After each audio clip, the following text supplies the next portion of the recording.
Hey guys, I want to take a moment to talk about some of the nuances of barbell cycling, and I have my lovely assistant Mandy here with me today, and we're going to break down some of the snatch derivatives and the clean derivatives. Yeah, so muscle snatch first. So let's do like 3. Just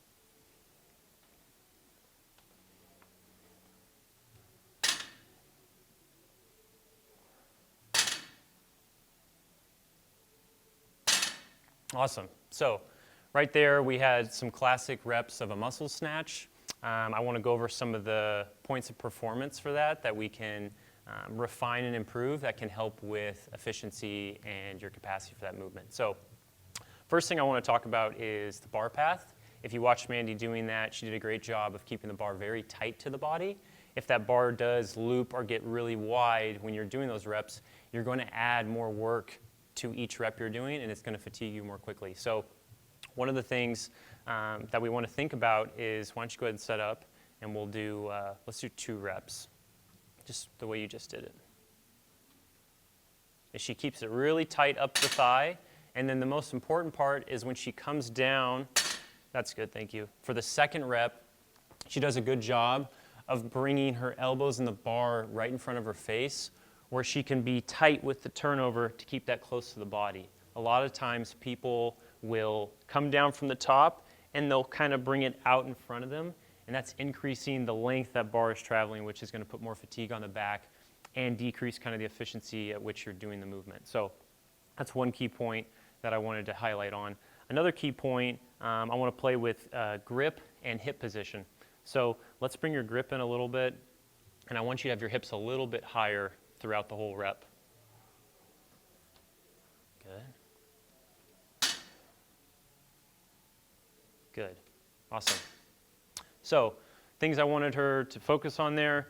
With the muscle snatch, we're not trying to get the bar into the hip, so we don't need as wide of a grip as we'd usually do, because the width of the grip is going to help get the bar into the hip crease. When we don't need that, we can bring the grip in a little bit, and that can allow us to kind of utilize more of this upright row to press motion, which can be more efficient when doing a muscle snatch. Additionally, because we're not necessarily needing to drive force through the legs as much, we can bring we can bring the hips a little bit higher, which allows us to get more of a hinge pattern instead of more of a snatch pattern where the legs are being involved. And this is going to improve efficiency and timing with this movement. So let's do 2 more reps, just exactly what you're doing.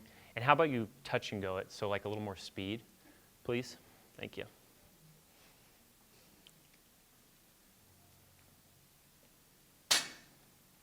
Good. Perfect. Awesome. So for her, she obviously has shorter legs than I do, whereas if I was doing it, it would look more like this probably. And this is, of course, something you would train and develop over your training program, so that you could do 50 reps in a workout or 100 reps like that.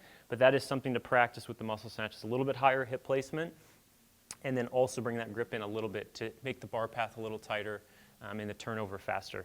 Last thing I want to talk about is breathing. So I want you to do a couple reps, and I want you to take an auditory breath at the top and the bottom for those 2, please.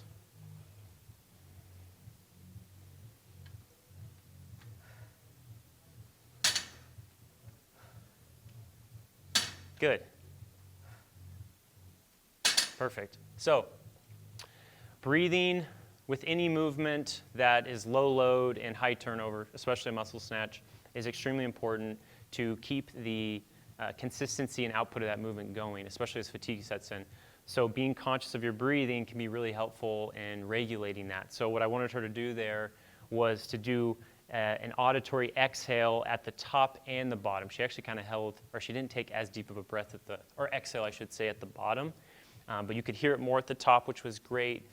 But what I want people to practice is, at the top there's a nice exhale, and then when you come down you touch, and that's going to relieve tension in your midsection and ideally lower pressure on the system, which is going to allow you to make that movement more efficient and increase the turnover speed. So to recap, tight bar path, keeping that bar nice and tight as you lower it, playing with hip height and grip width, and then also thinking about your breathing when practicing this movement.